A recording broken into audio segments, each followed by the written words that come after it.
what I'm saying? So other than J-Dog and ESG, who else you connected with? Shit, Slim, Paul, Sauce Walker, Peso, shit, I got one with Money Man that I haven't put out. Who else, man? Slim Thug, I said Slim. Oh, wow. Lil Bean, shit, Lucky Luciano, Boston George, Kelly Callion, yep. Man, JP.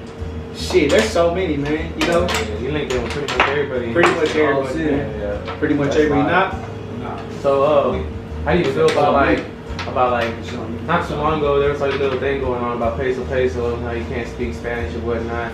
How'd you feel about that?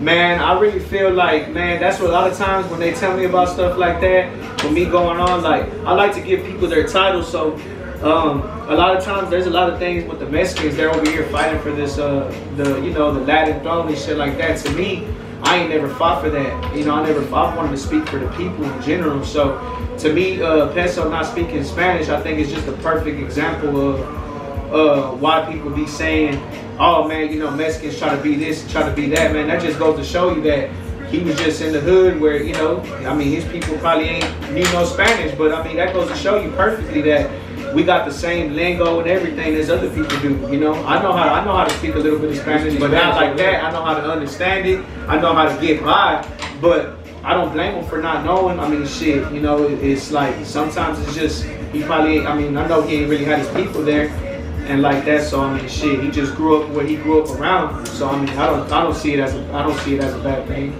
I mean, I feel like you need to know it, but I mean, I don't see it like it's just like a need to be thing. I think that supports the thing of us not being able to know that we got that blend big time. Because if he was just trying to be black or trying to be a certain type of way, he would know Spanish. You know what I'm saying? So that would show you like sometimes that's just the environment we're put in, and they don't necessarily got people that was first generation people that have been in Mexico. My grandpa's from Mexico, my grandma's from Mexico, my people are from here, but it's like he probably has 3 generations down that were from Mexico. Probably 3 generations of his people were from here. So, you know, it's kind of normal for, you know, if it to be like that. But I mean, if you got some Mexicans in the home and that speak Spanish, 9 times out of 10 know Spanish. So I just feel like he probably had generations down that had the Mexicans in there that were from Mexico speaking Spanish to him. Oh yeah, for sure.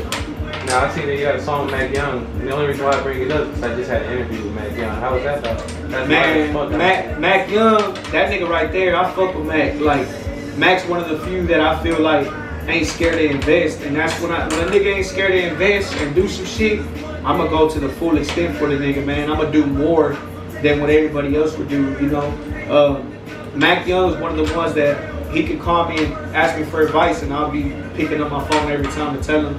And I fuck with Mac Young, so keep on grinding, Mac. You know what I'm saying? You almost there, brother. You know, so keep it going. Let's talk about you, man. So when you were growing up, like what made you do music? Like what made you want to do music? Man, cause I feel like shit, man. I feel like a lot of times there was no way to express myself. You know what I'm saying? Growing up, and I just grew up in the party, kind of like Kane. You know what I'm saying? So that's what I felt like when I was growing up. Like that Menace to Society. That's how that movie was so much to my life story that I feel like it was like that. So, you know, what made me feel like that was it was my escape to my only time to be in a zone away from the problems that were going on at home.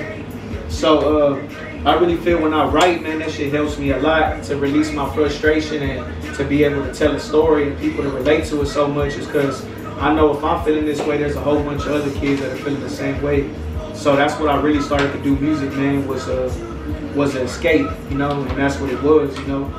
Just like, you know, there's a lot of people that sometimes they like to question God why they went through it, but just thank God that he was able to give you that pain because he knew you was going to be able to tell a story about it. So, like I said in my song, I said, from a place with Thug and Mandatory, if I didn't go through what I went through, I wouldn't have had a story. What you do when them niggas trying to end you, nigga? Rather catch a case for riding with a pistol, nigga. OG told me never let the devil break you, nigga. Use your past and your scars to go and make you, nigga. On the FaceTime with my nigga reminiscing. Instead of saying love, now he just behind the fences. I leave it all behind now just to chill with you. You a role model to me, cuz, to keep it real with you. Streets love a nigga, why? Cause I be spitting ether. Use my what I say? Use my talent, nigga, to teach him. Gotta be a leader. Hood trying to do a nigga like Nipsey Hussle. See me winning now, but never ever see me struggle. Different when you break it loud, cause your stomach rumble. I was in the courtroom when they sent his brother.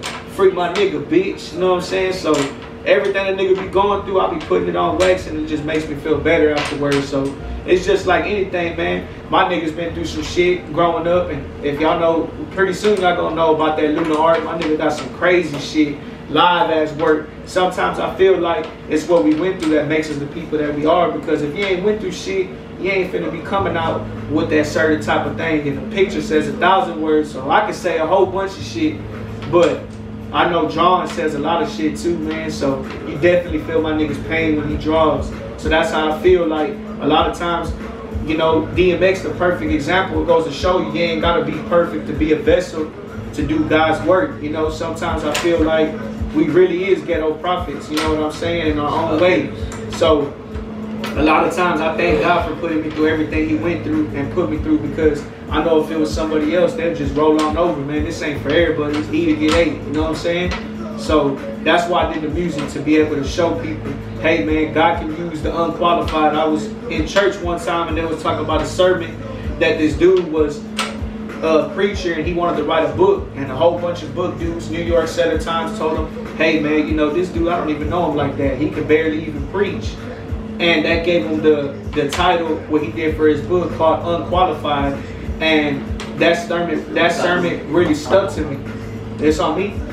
Yeah. That sermon really stuck to me, man, because I really felt like that's how I felt, was God uses the unqualified, and that's what I felt like my whole life. I felt, why is everybody else get a certain type of thing? Why I got shit in the stick? Why I ain't got no room? Why I ain't got what these other kids got? You know, their own space. That's all I ever wanted as a kid. So a lot of times people, when I get to writing, they be like, man, how you write with so much noise? Shit, that's all I had in my household, man. I ain't had my own space. I was on the couch, you know, since a young nigga, since I got my own shit. You know, that's when I get up out there and get my own shit so early, because I was tired of not having my own space. You know what I'm saying? So I vouched to go hard for it until I made it. You know what I'm saying? So now a nigga feel like I'm in a good position, kids straight, you know, and, you know, finally got to move about the neighborhood, and it felt good to be able to know that it's possible. It's on you. You know what I'm saying? Yeah. So that's what made me write, bro. Yeah, you know what I'm saying? Yeah, to be a vessel and tell a story. You know?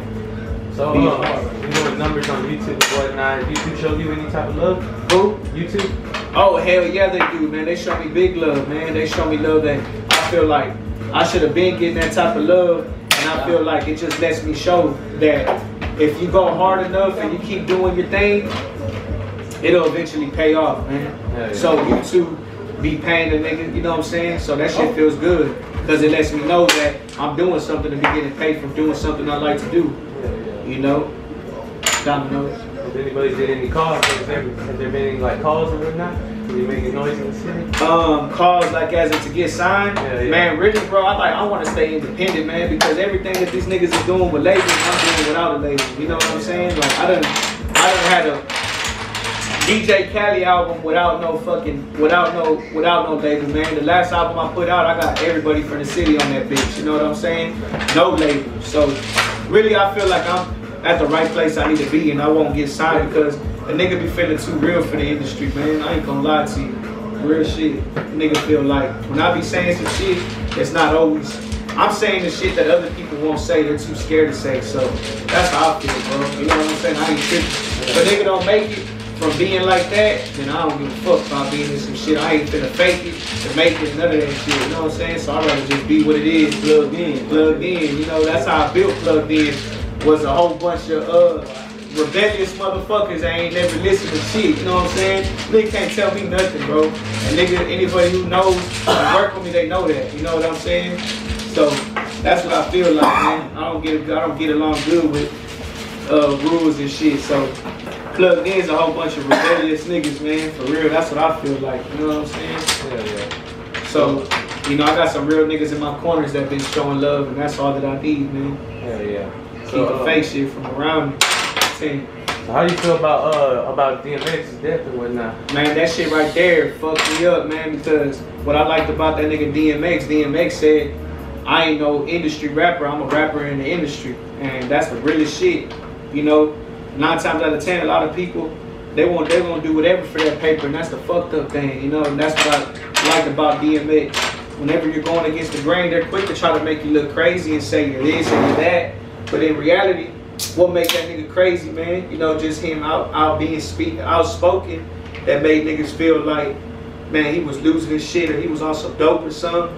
Man, nigga, just a nigga filled with passion that came here to do God's work. So he's one of the first rappers that I feel like, man, I don't want to sell myself, but if if fucking DMX can do it, I feel like I can do it. You know what I'm saying? Because DMX was a real gangster, my nigga. You know what I'm saying? And made it to a fucking mainstream. And he was one of the realest in the game. So long live DMX, man. For real, man. We miss you, bro. For real talk. He made people feel like there was a voice out there. He didn't fake shit. He let it be known. And he said, either let me fly or give me death. Real shit. Yeah, real shit. And everybody knows, man, that nigga made everybody want to be like he, man. Long live DMX, man. And we had the same birthday, man. You know what I'm saying? Same birthday, December 18th. Yeah. Hell yeah.